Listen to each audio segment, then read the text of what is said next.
Hola, ¿qué tal, compañeros? Muy buenas tardes, con el gusto de saludarlos nuevamente a través de este medio, deseándoles lo mejor y solo lo mejor, así sea.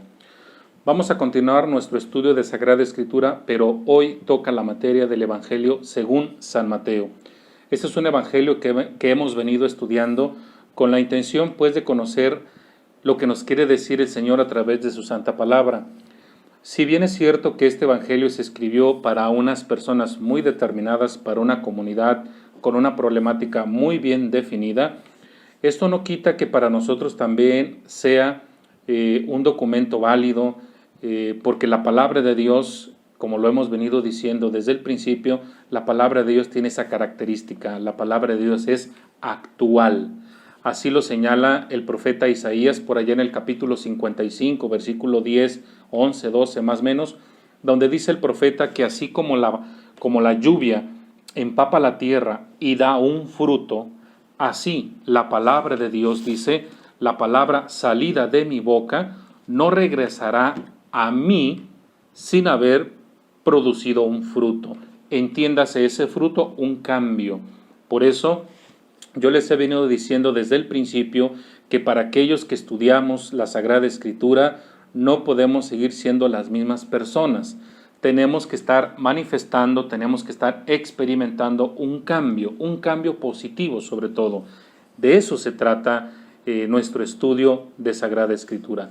Así que pues hoy vamos a continuar con este Evangelio, el Evangelio según San Mateo, no sin antes encomendarnos al Señor a través de la oración. Hoy la liturgia de las horas nos está proponiendo en esta semana número 24 del tiempo ordinario a los santos Cornelio, Papa, Cipriano, Obispo, mártires. Hoy nos vamos a encomendar a estos grandes santos con la firmísima intención de pedir de ellos su intercesión para que nosotros, al igual que ellos, sepamos responderle a Dios de la manera que a Él le gusta, de la manera que a Él le agrada, que es manifestando, testimoniando su reino aquí en la tierra. Decimos pues todos en el nombre del Padre, del Hijo y del Espíritu Santo. Amén.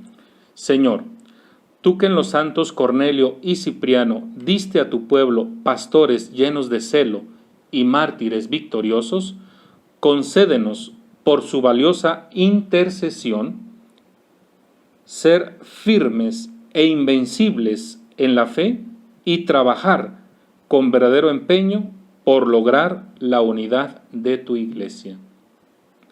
Por nuestro Señor Jesucristo, tu Hijo, que vive y reina contigo en la unidad del Espíritu Santo y es Dios por los siglos de los siglos. Amén.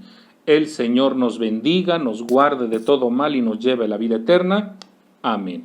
Bien, pues vamos a comenzar nuestra clase.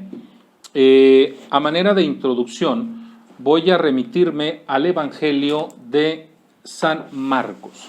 Voy rápidamente al Evangelio de San Marcos y voy al capítulo número 12. Vamos a nuestro Evangelio y vamos al capítulo 12 de Marcos. Recuerda que el Evangelio de Marcos es, desde el punto de vista de los eruditos, de los expertos, es el más antiguo. Entonces, este Evangelio, que es el Evangelio de Marcos, hay que fecharlo antes del 70 después de Cristo, por supuesto. Y en el capítulo 12, versículos del 1 al 9, prácticamente tenemos una parábola que Jesús de alguna manera promulgó, pero que en el fondo tiene unos destinatarios muy particulares y muy concretos. Vamos a darle lectura a esta parábola, Marcos capítulo 12, versículos del 1 al 9. Dice así: Entonces Jesús les contó esta parábola. Un hombre plantó una viña, la rodeó con una cerca, construyó un lugar para hacer el vino y edificó una torre. Después la arrendó, o la rentó, para que entendamos, a unos viñadores y se ausentó. A su debido tiempo envió un siervo a los viñadores para que le dieran la parte correspondiente de los frutos de la viña. Pero ellos lo agarraron, lo golpearon y lo despeñaron con las manos vacías. lo despacharon con las manos vacías, es decir, no le dieron absolutamente nada. De nuevo, les envió otro siervo. A este lo maltrataron y lo ultrajaron. Versículo 5. Todavía les envió otro y lo mataron, y otros muchos a los que golpearon o mataron. Finalmente, cuando ya no lo quedaban más, les envió a su hijo querido, pensando: a mi hijo lo respetarán. Pero aquellos viñadores se dijeron: este es el heredero, matémoslo y será nuestra la herencia. Lo capturaron, lo mataron y lo arrojaron fuera de la viña. Fin de la parábola. Y aquí Jesús lanza una pregunta: ¿qué hará, pues, el Señor de la viña? Vendrá, acabará con los viñadores y dará la viña a otros. Palabra del Señor. Bien, ¿por qué quise comenzar con el Evangelio de Marcos a manera de introducción para seguir estudiando el Evangelio de San Mateo? Por una razón muy sencilla. La parábola tiene unos destinatarios muy claros. ¿Y quiénes son? Bueno, por lo que nosotros acabamos de escuchar, no sería difícil ubicar al pueblo judío que se negó a aceptar a Jesús como su Mesías. ¿Por qué? Bueno, porque nosotros a lo largo de este estudio que hemos llevado de Sagrada Escritura y en los momentos oportunos, yo les he dicho que el pueblo judío llegó un momento en que se ensimismó, se encerró y no quiso ver más allá de sus narices, como nosotros de pronto lo expresamos. ¿Por qué? Porque precisamente si nosotros nos pusiéramos de manera minuciosa a expulgar, a escudriñar el Antiguo Testamento, pues yo creo que encontraríamos por lo menos más de 50 citas del Antiguo Testamento que nos demuestran que Jesús es el Mesías prometido desde la antigüedad. Pero nosotros, repito ese dicho, decimos que no hay peor ciego que el que no quiera ver. Por lo tanto, en sentido figurado, ese pueblo judío que se cerró, que no quiso aceptar a Jesús como su Mesías, son esos viñadores homicidas. Por eso la pregunta que hace Jesús a sus interlocutores es: a ver, díganme ustedes qué va a ser el dueño de esa viña. Jesús mismo nos da la respuesta. Muy bien, ¿qué es lo que va a hacer el dueño de la viña? Se las va a quitar a esos judíos, que no aceptaron a Jesús como su Mesías, se las va a quitar y se las va a dar a otros. ¿Quiénes son esos otros? Otro grupo de personas que no se hagan tantos conflictos legales, casuísticos, tradicionales, si tú quieres, y que de manera más objetiva acepten a este Jesús que se propone como el Mesías. ¿Y quién sería ese grupo? Definitivamente los paganos. Aquellos que de alguna manera aceptan de manera inmediata a Jesús como su único y verdadero Salvador. Esos son los que van a conformar el nuevo pueblo de Dios, la iglesia a la que tú y yo pertenecemos. Por eso cuando analizamos el libro de Hechos de los Apóstoles, nosotros vemos ya una iglesia que está conformada por dos grandes grupos. Por un lado es la llamada iglesia judeocristiana, que es una minoría, diríamos. Es aquella iglesia que proviene del judaísmo, pero también tenemos la iglesia judeopagana, es decir, paganos que se convirtieron al cristianismo, y que son más. Entonces, son estos a los que de alguna manera se determina los otros. Les quitaré la viña a esos y se las daré a otros. Ahora bien, esos otros, por eso para mí es muy importante, como te lo decía en clases pasadas, que de la página 6 de tu manual de San Mateo hasta la página número 10, ¿sí? Hasta la página 10, todo el inciso C me habla de los destinatarios del Evangelio de San Mateo. Para mí es de suma importancia que tú ubiques perfectamente bien quiénes son los destinatarios del Evangelio de San Mateo. Y te vas a dar cuenta en la lectura de tu manual que los destinatarios del Evangelio de San Mateo es un grupo heterogéneo compuesto por 3 grupos de personas. El primer grupo son cristianos que provienen del judaísmo que reside dentro de Palestina. El segundo grupo corresponde a judíos que aceptaron a Jesús como su Mesías, pero que no viven dentro de Palestina. Son judíos de la diáspora. Y un tercer grupo, sin lugar a dudas, son paganos, gentiles, es decir, griegos, egipcios, sirios, etcétera, que aceptaron a Jesús como su único y verdadero Salvador. Por lo tanto, esta comunidad a la que se dirige Mateo es una comunidad que de alguna manera está tratando de ubicarse en ese mundo que los cierne prácticamente, esa cultura grecorromana, ese ambiente socio-religioso en el que se está desarrollando, y que de alguna manera esta nueva iglesia, vamos a llamarle así, este nuevo pueblo de Dios, está tratando de adquirir su propia personalidad. Pero es una comunidad que está con altos y bajos, tiene muchas dudas, tiene muchas inquietudes, está cometiendo errores. Eso es un hecho indiscutible. Por eso, si me apoyo en la Biblia de América y voy al Evangelio de San Mateo, ¿sí? A la introducción, si voy a la introducción del Evangelio de San Mateo en la Biblia de América, fíjense lo que dice aquí. La comunidad a la que se dirige el Evangelio de Mateo vivía una compleja situación. Hacia afuera, el problema más importante era el enfrentamiento con el judaísmo.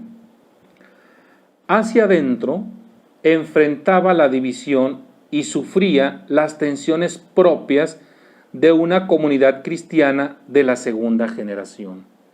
Es decir, esta comunidad a la que se dirige el Evangelio de Mateo es una comunidad que tiene problemas externos y tiene problemas internos. ¿Cuáles son algunos problemas internos que presenta la comunidad a la que se dirige San Mateo? Aquí señalan algunas debilidades. Dice, por ejemplo, comenzaba a aparecer la pereza, es decir, la flojera. Número 2, el abandono. Muchos, no pocos, estaban abandonando el cristianismo. 3, el abuso de poder. 4, la indiferencia. Y 5, otras actitudes similares. ¿Qué quiere decir? Que entonces la comunidad a la que se dirige Mateo es una comunidad que ha caído en una serie de errores y que sin lugar a dudas el autor del Evangelio de Mateo quiere clarificar, quiere dejar en claro. El autor de un libro precisamente que es el Evangelio de San Mateo, que se llama Luis Mosconi, que ya les presenté ese libro y ojalá que lo pudieran adquirir, de la editorial Dabar.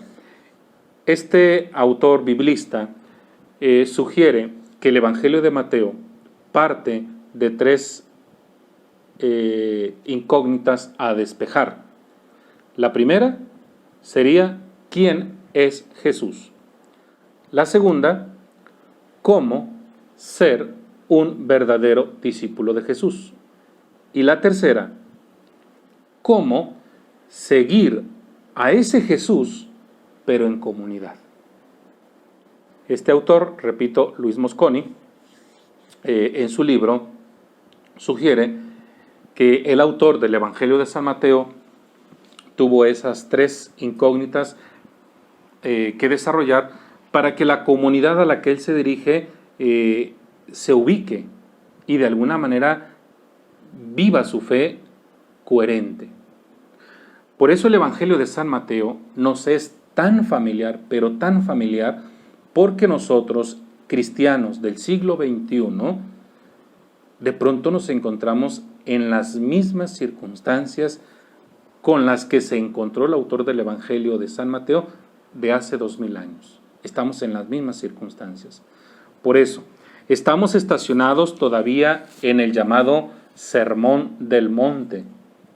Y hoy vamos a analizar la tercera parte del Sermón del Monte, que prácticamente abarca del capítulo número 6, versículo 19, hasta el capítulo 7, versículo 12. Repito, la tercera parte del Sermón de la Montaña que estamos estudiando, Mateo capítulo 6, versículo 19, hasta el capítulo 7, versículo 12. Lo que nos vamos a encontrar ahí definitivamente, pues prácticamente es una doctrina sapiencial precisamente en la fe.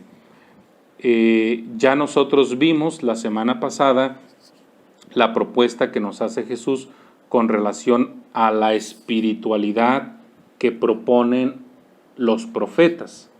Hoy vamos a ver prácticamente la doctrina sapiencial que se nos propone en este tercer bloque, que ya les dije de dónde a dónde. Y bueno, en este tercer bloque también está dividido prácticamente en tres apartados o en tres secciones. Cabe señalar que al autor del Evangelio de Mateo le gusta dividir sus secciones en tres. Siempre utiliza mucho el número 3, que en su momento explicaremos qué significación tiene ello. Pero, por ejemplo, hoy vamos a comenzar la primera propuesta que se nos hace sería del versículo 19 al versículo 24 del capítulo 6, sería la primera que tenemos ahí. La segunda la tendríamos del versículo 25 hasta el versículo 34 del mismo capítulo 6. Aquí nosotros en nuestra Biblia de América ya estas perícopas las tenemos muy bien remarcadas con un título en negritas. Así que la primera perícopa dice una decisión necesaria. La segunda perícopa dice busquen lo esencial. Y la tercera perícopa se titula no juzguen. Y esa abarcaría hasta el versículo 12. Por eso, repito, prácticamente al autor del Evangelio de Mateo le gusta dividir sus narraciones en tres. Vamos a la primera, que también está dividida en tres dichos de Jesús.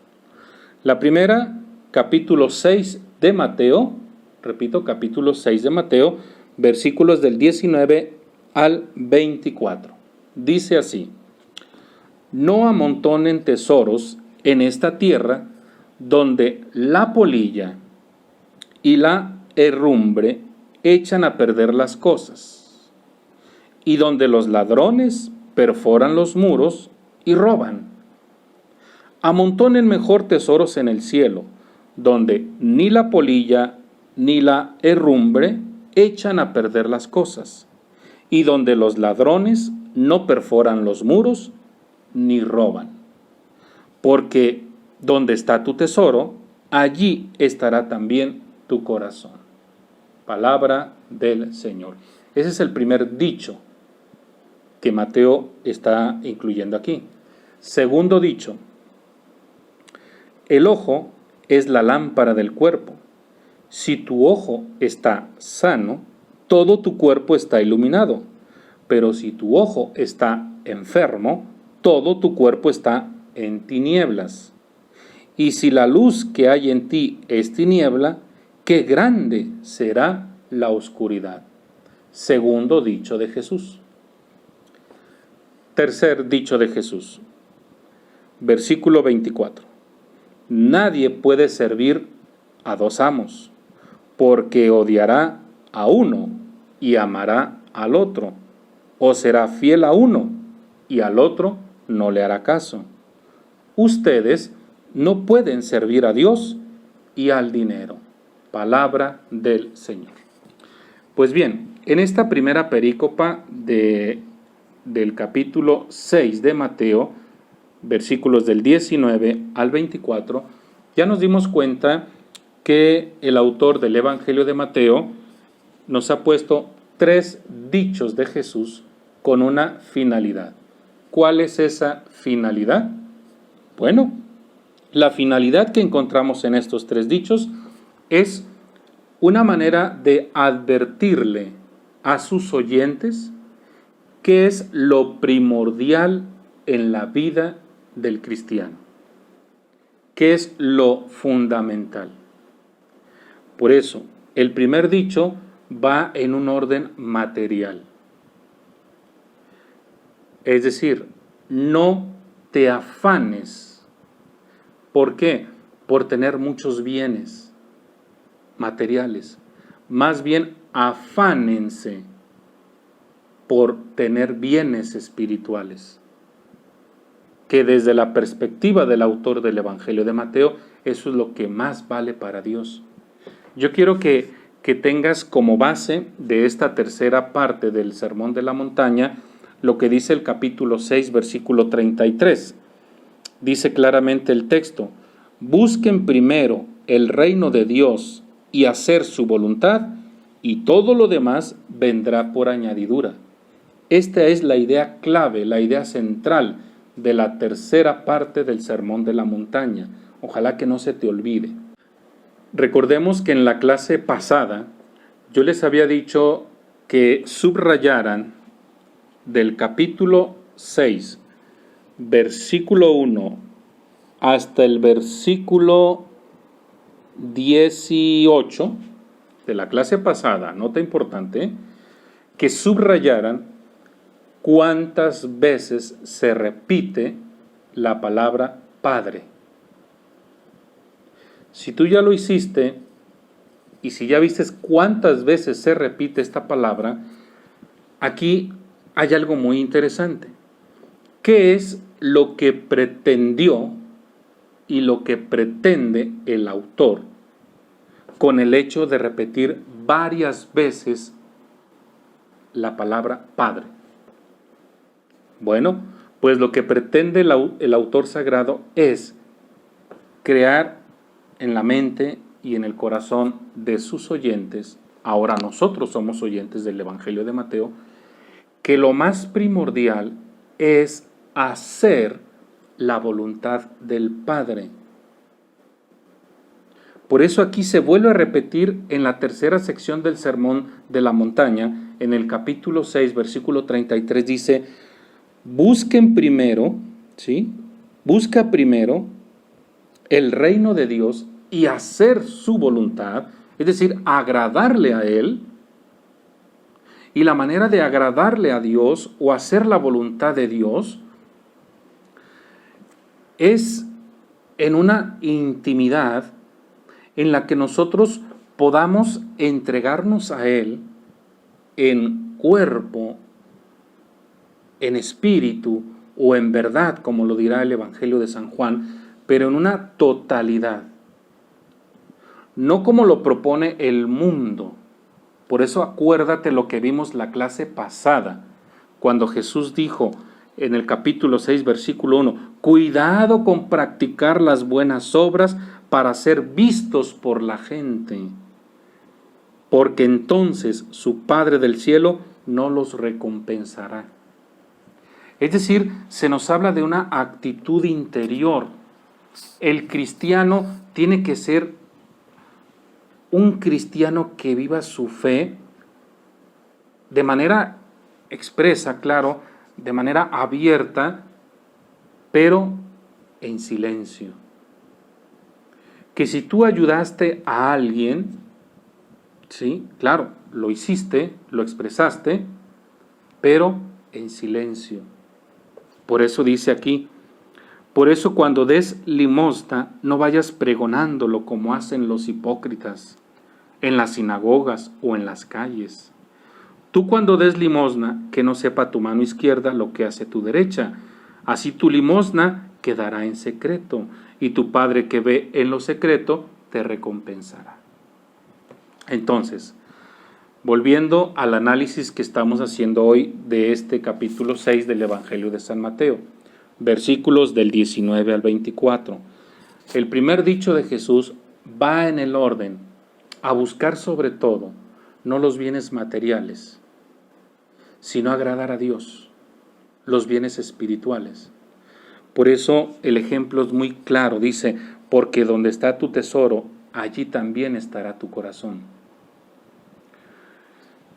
Lamentablemente, pues tenemos que decirlo con toda franqueza, el mundo en el que nosotros vivimos, que es un mundo netamente materialista, pues nos ha dado la idea de que nosotros valemos por lo que tenemos y no por lo que somos. Lamentablemente esa idea que se ha filtrado incluso a las generaciones jóvenes, pues son capaces de hacer hasta lo impensable por tener bienes. Y esto lamentablemente lleva a un total fracaso. Yo les he dicho cómo ha habido personas con mucho poder adquisitivo y sin embargo son las personas más miserables en su vida. ¿Por qué? Porque ellos pensaron que teniéndolo todo materialmente hablando iban a ser felices, iban a ser dichosos, iban a ser plenos. ¿Y cuál es la realidad? La realidad es totalmente otra. Por eso cuando una persona llega a ese punto o llega a ese nivel y ve que hay un vacío existencial en su vida, se suicida. Muchos lo han hecho y muchos lo seguirán haciendo. Por eso para nosotros como cristianos, como verdaderos cristianos, como auténticos cristianos, Cristo debe ser el centro de nuestra existencia. No el hecho de que tenga cierta cantidad de mi cuenta bancaria o que posea ciertos bienes, eso no. Lo veremos incluso en la segunda propuesta que hace el evangelista cuando dice, busquen lo esencial. Voy al segundo dicho. Dice, el ojo es la lámpara del cuerpo. En la cultura oriental, sobre todo en el Medio Oriente, para el pueblo judío, en esta cultura, el órgano más importante del ser humano era el ojo. De ahí pues que el autor sagrado esté tomando este ejemplo de la vida cotidiana, porque a través del ojo entra lo bueno o entra lo malo. De este modo, lo que está tratando de decir aquí, el ojo es la lámpara del cuerpo. Si tu ojo está sano, todo tu cuerpo está iluminado. Pero si tu ojo está enfermo, todo tu cuerpo está en tinieblas. Es decir, se está advirtiendo a esta recién comunidad cristiana que tenga mucho cuidado con lo que ve, porque a través de lo que él ve, se lo va a llevar hacia su corazón. Y en el corazón, pues va a desprenderse un deseo, y puede ser un deseo nocivo. Por eso hay muchas maneras de ver nosotros a la persona. Alguien te ve, pero tú sientes que esa mirada va en un sentido bueno o va en un sentido malo. El autor pues del Evangelio de Mateo le sugiere, le propone a sus interlocutores a tener una mirada sana, una mirada sana. Nos propone a nosotros también tener esa misma mirada para que tengamos un cuerpo sano. El ojo entonces es la ventana del cuerpo, así que de nosotros va a depender qué dejamos pasar por esa ventana, un pensamiento bueno o un pensamiento malo. Acuérdate lo que habíamos dicho también en la clase pasada, en el capítulo número 5, versículos del 27 y siguientes. Dice: han oído que se dijo, no cometerás adulterio. Pero yo les digo que todo el que mira con malos deseos a una mujer, ya ha cometido adulterio con ella en su corazón. ¿Por qué? Porque bueno, el ojo, siendo el miembro más importante en la cultura hebrea, pues da pie a que nosotros a través de la mirada pues estemos cometiendo ya un pecado. El tercer dicho de Jesús dice, versículo 24, nadie puede servir a dos amos. Y yo con esto quiero repetirles lo que en algún momento dado también les advertí. El Evangelio, entender el Evangelio, no implica que nosotros seamos grandes eruditos, exégetas bíblicos, en este caso. Simplemente que abramos nuestra mente y nuestro corazón, porque lo que se nos está proponiendo aquí es algo muy lógico, muy razonable. Tendríamos que estar mal de nuestra cabeza para no entender lo que está diciendo aquí. Nadie puede servir a dos amos. No puedes servir a Dios y al mismo tiempo al dinero. Entonces, nótese cómo este tercer dicho y el primero van hilvanados, porque se habla de las cuestiones materiales. En su momento les leí el Evangelio de Marcos, cuando se habla de José de Arimatea, por ejemplo, en el Evangelio de Marcos y en el Evangelio de Mateo, que se habla del mismo personaje. En el Evangelio de Mateo nos presenta a un José de Arimatea. Vamos a rápidamente, está en el capítulo 28, 27, en el capítulo 27 de Mateo, versículos del 57 y siguientes. Dice, al caer la tarde, llegó un hombre rico llamado José, originario de Arimatea, que también se había hecho discípulo de Jesús. Mira, este personaje, José, de Arimatea, bueno, en la actualidad se discute mucho ese lugar de origen, Arimatea. ¿Cuál es? Algunos han propuesto que es un lugar que se encuentra en la parte central de Palestina, con el nombre de la ciudad de, no lo recuerdo ahorita de momento, pero cuesta trabajo ubicar este lugar, Arimatea. Pero a lo que quiero llegar es que Mateo, a diferencia de Marcos, Mateo dice que era un hombre muy rico. Marcos no menciona nada. Juan dice que era un hombre importante, pero Mateo enfatiza que era un hombre rico. Ahora bien, ¿qué es lo que pretende Mateo al presentar a este José de Arimatea, pero como un hombre muy rico? Bueno, demostrar que también la gente adinerada de aquella época también podría ser discípulo de Jesús, siempre y cuando considerara la riqueza como un medio y no como un fin. Esto es muy importante que se entienda. A Jesús lo seguía mucha gente, pero no pensemos que nada más lo seguían los leprosos, los enfermos, los pobres, materialmente hablando. No. La propuesta de Jesús llegó a simpatizar incluso a la aristocracia de aquella época. Pero naturalmente tenían sus dudas. Si yo veo que la gente que sigue a Jesús es gente sencilla, yo como adinerado, vamos a pensar en una persona de aquella época, ¿no? ¿También puedo ser discípulo de él? Y Mateo, con este personaje llamado José de Arimatea, está diciéndole, sí, tú también puedes ser un seguidor de Jesús, siempre y cuando, aquí viene la advertencia,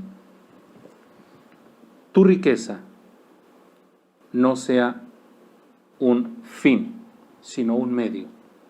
Y que en la medida de lo posible seas capaz de ayudar a alguien, ¿no? Recuerda que una de las características dentro del cristianismo es el apoyo, el desprendimiento. No sé si me estoy dando a entender, pero yo creo que tú conoces a alguien el día de hoy que no es capaz de desprenderse de nada por sus semejantes. Bueno, hacerle la invitación, lo que dice hoy el Evangelio que estamos estudiando: nadie puede servir a dos amos, porque odiará a uno y amará al otro, o será fiel a uno y al otro no le hará caso. ¿Cuál es la recomendación? Ustedes no pueden servir a Dios y al dinero. Es decir, hasta cierto punto son incompatibles. Ya por ahí el Papa Francisco advirtió que el dinero es el excremento del diablo. No sé si escuchaste ese comentario que hizo el Papa, pero va en este mismo sentido, ¿no? Que precisamente las grandes potencias mundiales, por tal de generar riqueza y riqueza, son capaces, óyelo bien, son capaces de matar. Y lo han hecho y lo seguirán haciendo. Por eso San Pablo, en una teología más desarrollada, San Pablo le dice a su gran amigo Timoteo, o Tito, bueno, alguno de esos dos, no recuerdo el texto así rápido, pero les dice claramente: la raíz de todos los males, es el amor al dinero. Creo que se lo dijo a Tito. Pero bueno, he ahí la primera perícopa que estamos estudiando de esta tercera parte del Sermón de la Montaña. No te me vayas a confundir. Seguimos en el Sermón de la Montaña, estamos en la tercera y última parte, y en esta primera sección, el autor del Evangelio de Mateo ha incluido 3 dichos de Jesús de manera sapiencial. Vamos a la segunda, que se encuentra Mateo capítulo número 6, versículos del 25 al 34. Tenemos 3 imperativos. El primero está en el versículo 25, el segundo está en el versículo 31 y el tercero está en el versículo 34. ¿Cuáles son estos imperativos que utiliza el autor del Evangelio de Mateo a la comunidad a la que él se dirige? Fíjate bien lo que dice: no se inquieten. Sinónimo de no se inquieten: no se preocupen. No se inquieten, no se preocupen. Fíjate lo que dice el versículo 31. Se repite otra vez, dice: no se inquieten. Y el versículo 34, no se inquieten. 3 imperativos en esta sección. Con estos 3 imperativos, ¿qué es lo que está proponiendo ya el autor sagrado? No te preocupes, no te inquietes, relájate, todo déjaselo ¿a quién? A él. Tranquilo. No se inquieten. Vamos a leer lo que dice la perícopa. Por eso les digo, no se inquieten pensando qué van a comer o a beber para subsistir, o con qué vestirán su cuerpo.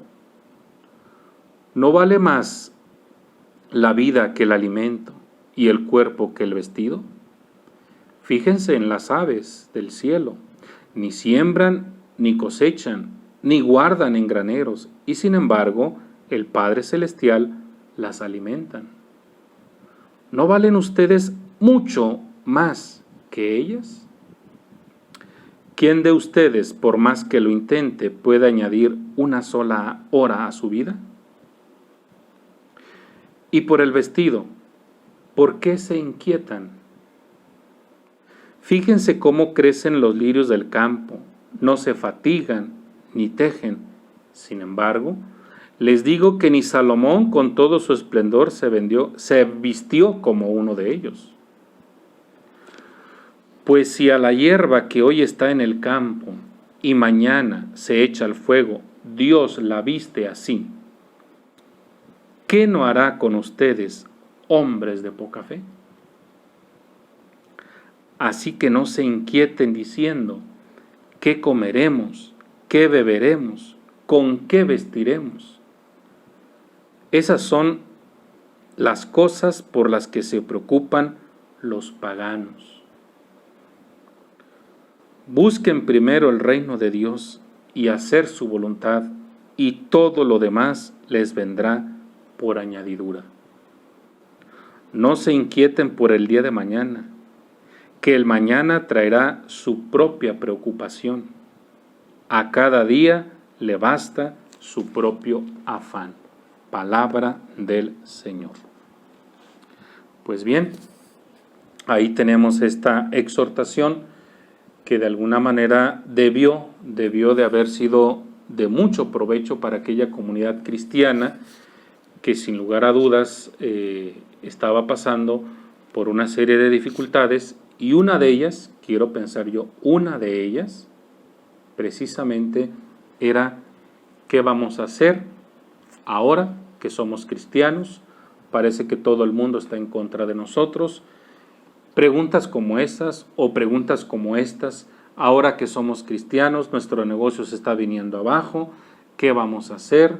Creo que optamos mal por seguir a Jesús, y etcétera, etcétera. Una serie de cuestionamientos que la comunidad de pronto no hallaba qué hacer, y en el peor de los casos, simple y sencillamente abandonaban la comunidad cristiana. El Evangelio de Mateo viene a reconfortarles y a decirles: ten fe, no te inquietes, no te preocupes, déjalo en mis manos, si tienes fe, por supuesto. Porque aquí es lo importante, aquí la fe entra, juega un papel muy importante, determinante diría yo, si tienes fe. Díganme ustedes, porque al menos ya vamos, pues no sé cuántos meses de esta dichosa pandemia, y aquí estamos. Les juro por Dios que ni un solo día he dejado de comer, ni yo ni mi familia. ¿Y cómo le he hecho? ¿Cómo le he hecho si clases no hay? Que era de donde yo prácticamente subsistía. ¿Cómo le he hecho? Si de tener tantos grupos ahora solo cuento con 3 grupos. ¿Cómo le he hecho? Mi otro trabajo que tenía está prácticamente fuera. Entonces, ¿cómo le he hecho? ¿Cómo le has hecho tú? Si no ha sido gracias a la providencia divina. Es gracias a ella que nosotros seguimos aquí. Y vamos a vivir mañana, y vamos a vivir pasado mañana, si Dios quiere, por supuesto. Pues esto es lo que pretende el autor del Evangelio de Mateo: imprimir en la mente y en el corazón de sus interlocutores, de sus primeros oyentes, que no se inquieten. Para nosotros, ahora lectores, estudiantes del Evangelio de Mateo, es la misma enseñanza. No te inquietes, no te inquietes. ¿Qué hay que hacer entonces? Busca primero el reino de Dios y hacer su voluntad. Lo demás viene por añadidura. Más adelante lo dirá el autor del Evangelio de Mateo: si ustedes, que son malos, saben dar cosas buenas a sus hijos, precisamente, ¿qué no nos dará Dios, que es nuestro Padre? Acuérdate de la semana pasada, la confianza en la oración del Padre Nuestro, en la clase pasada, donde dice: danos nuestro pan de cada día. Dice: hágase tu voluntad en la tierra como en el cielo, danos hoy el pan que necesitamos. Es una confianza absoluta, pues, en Él, que es el único que nos puede proveer de todo aquello que nosotros necesitamos. Solo basta que confíes, que tengas fe. Es cierto que el mundo que estamos viviendo, este mundo vertiginoso, como que de pronto nos hace dudar, pero la fe tiene que sobresalir en estos momentos que estamos viviendo. Bueno, vamos a dejarle hasta aquí. Me quedé en la segunda perícopa del Sermón de la Montaña. Muchísimas gracias por tu atención y nos vemos en la siguiente edición. Muchísimas gracias.